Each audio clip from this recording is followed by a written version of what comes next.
চিকিৎসা ও পুনর্বাসনের দাবিতে রাজধানীর শাহবাগে জড়ো হয়েছেন জুলাই আন্দোলনে আহতরা। দুপুর ৩টায় তারা শাহবাগ মোড়ে অবস্থান নেন। এ সময় তারা জানান, জুলাই আন্দোলনে আহত ও শহীদদের সহায়তায় যে ক্যাটাগরি করা হয়েছে তা যৌক্তিক নয়। সবাইকে সমান সহায়তা দেওয়ার দাবি তাদের। অবরোধের কারণে শাহবাগ এলাকায় যান চলাচল ব্যাহত হচ্ছে।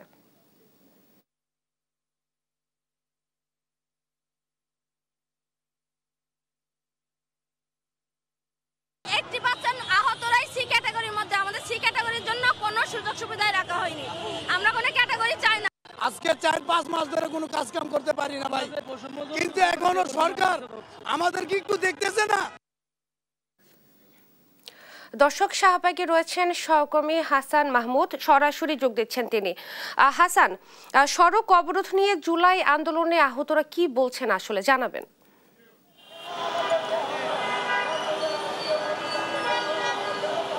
আপনাকে ধন্যবাদ। যেমনটা বলছিলেন যে বৈষম্য বিরোধী ছাত্র আন্দোলনে যারা আহত হয়েছিলেন তারা এই মুহূর্তে শাহবাগের মোড় অবরোধ করে রেখেছে এবং সেখানে সীমিত পরিমাণ যান চলাচল আমরা দেখতে পাচ্ছি। এবং আমরা যতটুকু জানি গতকাল সকালেই কিন্তু সরকারের পক্ষ থেকে একটি ঘোষণা দেওয়া হয়েছিল, যেখানে বৈষম্য বিরোধী ছাত্র আন্দোলনে আহত এ ক্যাটাগরি এবং বি ক্যাটাগরি যেসব আহত যারা হয়েছিলেন তাদেরকে সরকারিভাবে সম্মানী ভাতা দেওয়া হবে, সেটি কিন্তু ঘোষণা দিয়েছিল। কিন্তু পরবর্তীতে যারা সি এবং ডি ক্যাটাগরিতে যারা আহত হয়েছিলেন তাদের বেশ একটা সংখ্যা তারা কিন্তু ইতিমধ্যে এখানে এসছেন এবং তারা দাবি করছেন যে তারাও যেহেতু আহত হয়েছিলেন তাদেরকে সরকারি যেসব সুযোগ সুবিধা সেটি তাদেরকে দিতে হবে। এবং সেই প্রেক্ষিতে কিন্তু তারা দুপুর অবস্থান করে এবং গাড়ি চলাচল অনেকটা বন্ধ করে দেয়। পরবর্তীতে পুলিশের পক্ষ থেকে তাদের সাথে যোগাযোগ করা হয় এবং কিছুটা পাশে আসলে তাদেরকে জায়গা করে দেওয়া হয়েছে এবং বাকি যে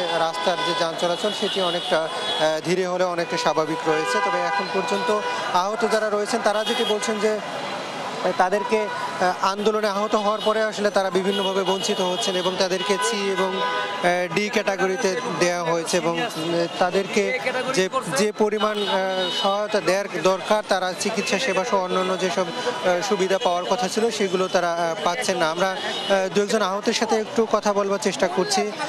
একটু বলবেন আপনাদের আসলে মূল দাবিগুলো কি? এখন আমাদের দাবি হচ্ছে আমাদের যে সি ক্যাটাগরিটা বাতিল করতে হবে, কারণ সি ক্যাটাগরির লোকগুলোর জন্য কি সুবিধা করছে, এখানে মোটামুটি সুস্থ কিন্তু হাতের কোনো কাজ নাই এদের সি ক্যাটাগরিতে। এরকম লোক আছে তার জীবন বয়স হয়ে 40 বছর 50 বছর, তাকে সে কি চাকরি করার বয়স আছে তাকে চাকরি দিবে? কি চাকরি দিবে? এখন যে চাকরির জন্য কোটা আন্দোলন করলো সেই চাকরি দিবে। আরেকটা সরকার এসে কি বলবো যে তোরা তো কোটায় চাকরি পাইছস, তাহলে আবার বাদ দিয়ে তো আমাদের ভবিষ্যৎ কি? আমাদের ভবিষ্যৎ নাই। তো আমাদের এই জন্য এ ক্যাটাগরি বি ক্যাটাগরি বাতিল করতে রাখি রেখে সি ক্যাটাগরিটা বাতিল করতে হবে। বাতিল করে আমাদের যারা সি ক্যাটাগরি সেগুলো আমরা বি ক্যাটাগরি আনতে হবে আইনে, আর যারা এই ক্যাটাগরি যারা ক্যাটাগরি থাকবে আর সি ক্যাটাগরির লোকগুলোর বি ক্যাটাগরি আইনে আমাদেরকে এটা দিতে হবে। আমাদের মূল দাবি হচ্ছে। ধন্যবাদ আপনাকে। যেমনটা শুনছিলেন যে আসলে যারা সি ক্যাটাগরিতে এসেছে তাদেরকে সি ক্যাটাগরিটাকে টোটালি বাতিল করে বি ক্যাটাগরি নিয়ে এসে তাদেরকে যেসব সম্মানী দেওয়ার কথা সেটি দেওয়ার দাবি জানাচ্ছেন এবং তারা যে চাকরি দেওয়ার কথা বলেছিল সরকার সেটিকে না করে তারা বলছেন যে তাদেরকে স্থায়ী পুনর্বাসনের ব্যবস্থা করা হোক, চাকরি যেন এখন পর্যন্ত না করা হয়। তো এই ছিল আমার কাছে এখান থেকে সবশেষ পরিস্থিতি। আপনাকে ধন্যবাদ। শাহবাগ থেকে আমাদের সাথে যুক্ত হয়েছিলেন হাসান এবং তিনি জানাচ্ছিলেন জুলাই আন্দোলনে আহতদের দাবি দাওয়া সম্পর্কে।